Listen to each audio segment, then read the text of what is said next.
कांग्रेस नेता राहुल गांधी ने विराटनगरी शहडोल में किया चुनावी जनसभा को संबोधित।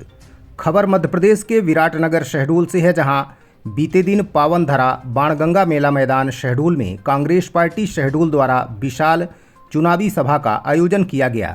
इस आम सभा को भारतीय राष्ट्रीय कांग्रेस के पूर्व राष्ट्रीय अध्यक्ष व सांसद राहुल गांधी ने संबोधित करते हुए जनता से अपील की है कि कांग्रेस पार्टी के लोकसभा प्रत्याशी फुंदेलाल सिंह मार्को को अपना अमूल्य मत देकर विजयी बनाइए। इस दौरान राहुल गांधी ने केंद्र की भाजपा सरकार पर निरंकुशता का आरोप लगाते हुए कहा कि मोदी के नेतृत्व में भाजपा सरकार की नीतियां पूरी तरह से जन विरोधी हैं। युवाओं को रोजगार नहीं है, महंगाई चरम पर है, भ्रष्टाचार का बोलबाला है, झूठ, पाखंड और छल कपट से भाजपा सरकार बनाने में कामयाब होती है, लेकिन अब देश की जनता इनकी चाल को पूरी तरह से समझ चुकी है।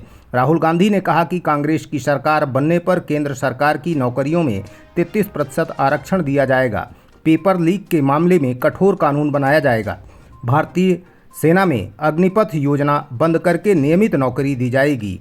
इसके साथ ही उन्होंने कहा कि जाति आधारित जनगणना कराई जाएगी और 30 लाख सरकारी पदों को भरा जाएगा।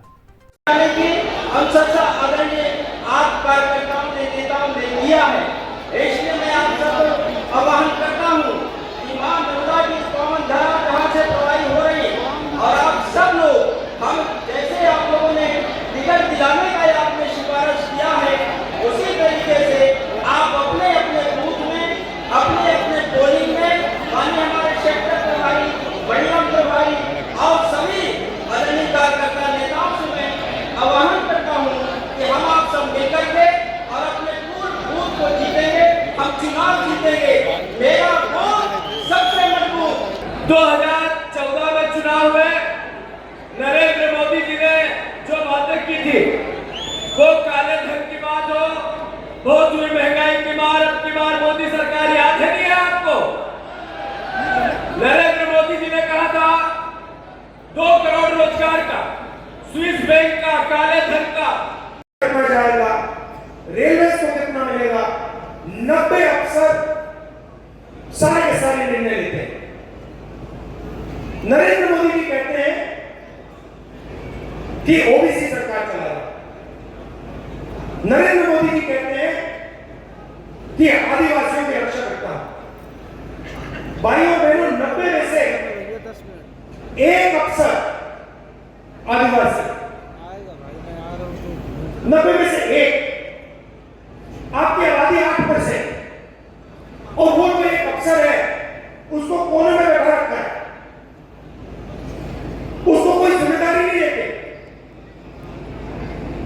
बात समझिए तो बताता हूं, अगर हिंदुस्तान की सरकार 100 रुपए खर्च कर बनेगी, ये नौकरियां हम आपके हवाले कर देंगे। आपको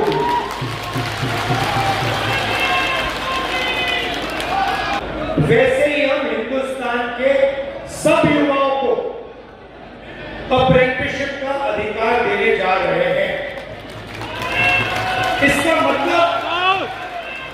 मतलब हिंदुस्तान के गरीब से गरीब युवा को अप्रेंटिसशिप का अधिकार मिलेगा। मतलब क्या होगा? प्राइवेट कंपनियों में, सरकारों में, बड़ी बड़ी संस्थाओं में हिंदुस्तान के गरीब युवा अप्रेंटिसशिप कर पाएंगे। उनको 1 साल की ट्रेनिंग मिलेगी और उस साल के लिए उनको 1 लाख रुपए सैलरी में दिया जाएगा। अप्रेंटिसशिप का कानून, अप्रेंटिसशिप का अधिकार, उसके बारे में बोला। अब मैं आपको किसानों के बारे में बोलना चाहता हूं। नरेंद्र मोदी जी किसान विरोधी कानून लाए और देश के सारे किसान उस कानून के खिलाफ खड़े हुए। पंजाब, हरियाणा, मध्य प्रदेश, कर्नाटक, महाराष्ट्र, हर प्रदेश के किसान खड़े हुए, उन्होंने कानून को रद्द करा। नरेंद्र मोदी अरबपतियों का कर्जा माफ कर देते हैं, मगर किसानों का ना कर्जा माफ होता है, ना किसानों को सही दाम मिलता है। किसान कोई फ्री गिफ्ट नहीं मांग रहा है, किसान कोई तोहफा नहीं मांग रहा है। किसान सिर्फ ये कह रहा है कि अगर अरबपतियों का कर्जा माफ हो सकता है तो हमारा भी कर्जा माफ होना चाहिए, और अगर बड़ी बड़ी कंपनियों को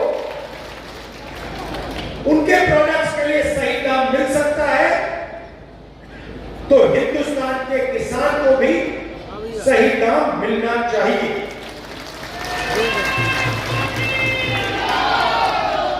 तो हमने निर्णय लिया है कि जैसे ही हमारी सरकार आएगी हिंदुस्तान के किसान का कर्जा माफ होगा,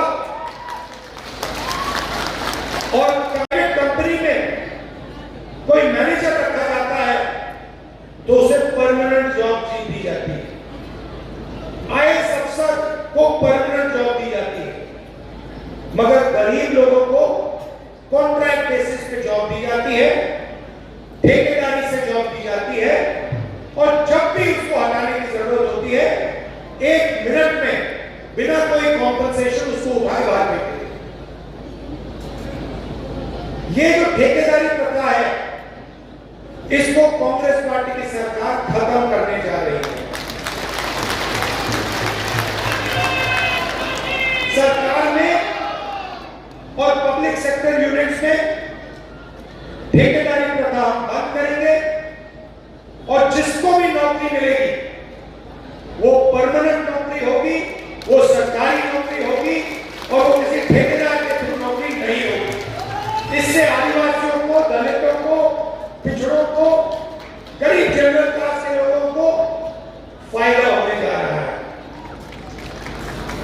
एससी, एसटी और ओबीसी की जो स्कॉलरशिप्स है उनको हम दुगना करने जा रहे हैं, और शायद सबसे बड़ा काम, जहां भी आदिवासियों की 50% से ज्यादा आबादी है वहां पे हम 6th शेड्यूल को लागू करने जा रहे हैं। अब बीजेपी के लोग गलत बात फैला रहे, कह रहे हैं कि 6th शेड्यूल के माध्यम से बाकी लोगों को नुकसान होगा। यह बिल्कुल गलत है। 6th शेड्यूल का मतलब कि डिस्ट्रिक्ट कलेक्टर नहीं चलाएगा, लोकल लेवल पे कमेटी चलाएगी, उस कमेटी में आदिवासी होंगे, ओबीसी होंगे, दलित होंगे, जनरल कास्ट के लोग होंगे,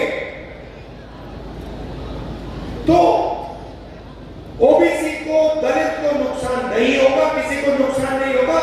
सिर्फ यह बात होगी कि आपका जो लोकल एरिया है आप लोग उसको लोकली चलाओगे, पंचायत के लेवल से चलाओगे, वार्ड के लेवल से चलाओगे, और ऊपर से दिल्ली से या डिस्ट्रिक्ट कलेक्टर के ऑफिस से वो नहीं चलाया जाए। ये